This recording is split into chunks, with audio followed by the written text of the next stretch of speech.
আসসালামু আলাইকুম রহমতুল্লাহি ওয়া বারাকাতুহু। আজকে একটা টপিকস নিয়ে কথা বলবো। পাখি পালার একটা ইনিশিয়াল স্টেজের একটা সমস্যা নিয়ে। আ নেস্টিং এবং নেস্টিং বক্স নিয়ে। যা আমাদের পাখির জন্য অত্যন্ত গুরুত্বপূর্ণ। কেননা পাখি most of the time nesting এর ভিতরেই সময় কাটায়। তার জন্য আপনার নেস্টিংটা যদি জীবাণুমুক্ত না হয় বা প্রপার ভাবে না হয় তাহলে পাখির মেক্সিমাম রোগ জীবাণু শুরু হয়ই এখান থেকে। তাহলে চলুন মূল আলোচনা যাই। কিভাবে আপনারা নেস্টিংটা তৈরি করবেন, জীবাণুমুক্ত করবেন এবং কি উপাদান এখানে ব্যবহার করবেন। সবার ১ম আপনার নেস্ট যে বক্সটা আছে, বক্সটাকে জীবাণুমুক্ত করে নিবেন। এটা ১ম এ আগুনে পুড়িয়ে নিবেন। দেন একটা ডিসইনফেক্টেড যেকোনো একটা মেডিসিন দিয়ে আপনাকে এটাকে জীবাণুমুক্ত করবেন। আমি সেক্ষেত্রে বিরকথ 300 এটা ইউজ করি। এটা এখানে নিয়মাবলী দেওয়া আছে, সেভাবে আপনি এটাকে ব্যবহার করবেন। তারপর বক্সটাকে একটু শুকিয়ে নিবেন। শুকিয়ে নেওয়ার পরে আমি ফার্স্ট লেয়ারে ব্যবহার করি হচ্ছে ইউক্যালিপটাস এর পাতা। ইউক্যালিপটাস এমন একটা ঔষধি গুণাগুণ সম্পন্ন পাতা, যার মাধ্যমে আপনি অনেক সমস্যার সমাধান পাবেন। তবে যদি খুব শর্টভাবে বলতে যাই, এখানে আছে অ্যান্টিমাইক্রোবিয়াল, অ্যান্টিফাঙ্গাল, অ্যান্টিঅক্সিডেন্ট এমন আরেকটা পদার্থ আছে আলফাপিনিন। আলফাপিনিনটার মানে হচ্ছে গিয়ে আপনার যে শ্বাসতন্ত্রের যে সমস্যাগুলো আছে এটার সমাধান করবে। সবসময় পাখি একটা রিফ্রেশ অনুভব করবে। তো আমাদের পাখির সবচেয়ে বেশি রেসপিরেটরি প্রবলেম গুলাই হয় নিঃশ্বাসের মাধ্যমে। যেমন মাইটস হয়, আ ঠান্ডার প্রবলেম হয়। এই সমস্ত সমাধানগুলা এই পাতার মাধ্যমে আপনারা সমাধান করতে পারবেন। এছাড়া আরেকটা প্রবলেম দূর হবে আপনার যেইকোনো ধরনের পোকামাকড়, এখানে মাইটস এর প্রবলেম হবে না, কোনো পোকা আসবে না, মাছি জন্ম নিবে না।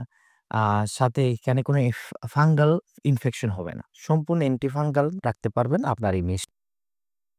১ম এ আমরা ফার্স্ট লেয়ারে এই ইউক্যালিপটাসের পাতা ছোট করে কেটে বেশি ছোট করব না, বেশি বড় রাখবো না। এভাবে আমরা বিছিয়ে দিব। তারপর সেকেন্ড লেয়ারে আমরা যে নেস্টিং ম্যাটেরিয়ালস ব্যবহার করি, কেউ কোকোনাট ফাইবার, কেউ পাটের ফাইবার, কেউ গ্রাস ব্যবহার করেন। যে যাই পাটের দড়ি ব্যবহার করেন, যে যাই ব্যবহার করেন কোনো সমস্যা নেই। সুন্দরভাবে এটাকে নেস্টিং করবেন গুলিয়ে। করার পরে যে উপরে যে অতিরিক্ত অংশগুলো থাকবে সেগুলা সুন্দরভাবে কেচি দিয়ে কেটে দিবেন। কেটে একবার সমান করে দিবেন। কেন এখানে যদি একটু বাড়তি অংশ থাকে কি হবে? পাখি এটা নিয়ে টানাটানি করবে। আর নেস্টিং ম্যাটেরিয়ালগুলো যাতে একটা বন্ডিং এর মধ্যে থাকে, একটা ধরে টান দিলে পুরা নেস্টিংটাই আপনার চলে আসে। হ্যাঁ? পাখি এটাকে অবসাল করে ফেলে। তো এটাকে সুন্দরভাবে করার পরে এর উপরে ২ থেকে ৩ ফোঁটা আমরা আইভারমেকটিন ড্রপ দিয়ে দেব।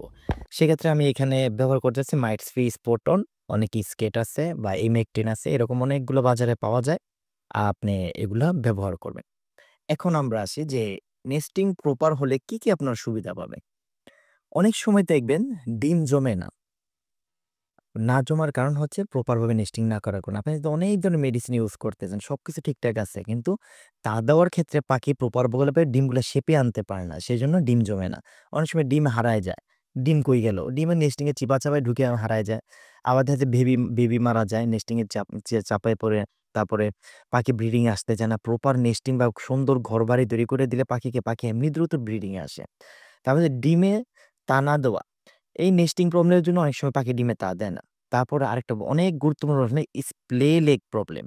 যে প্রবলেমের জন্য পাখির পা বাঁকা হয়, নখ বাঁকা হয়, পাখা বাঁকা হয়, অনেক ধরনের প্রবলেম হয়। এই নেস্টিং এর কারণেই অনেক সময় স্প্লে লেগ প্রবলেম হয়। তারপর অনেক সময় সাপ্লিমেন্টের ঘাটতির কারণে হয়।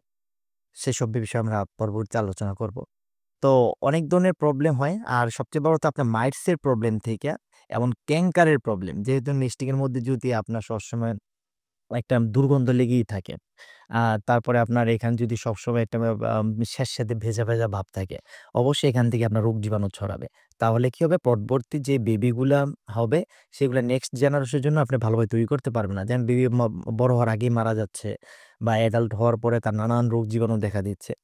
তো পরবর্তী প্রজন্মকে যদি আমরা সুস্থ সুন্দরভাবে গড়ে তুলতে চাই পাখির ক্ষেত্রে, তাহলে নেস্ট বক্সের বা প্রপার ভাবে নেস্টিং করার তুলনা অপরিসীম। তো আশা করি আপনারা সবকিছু বুঝতে পারছেন। আর ভিডিওটা আরো লম্বা করতে পারতাম। আরো অনেকভাবে অনেক কিছু বলার ছিল। কিন্তু বেশি বড় করলাম না।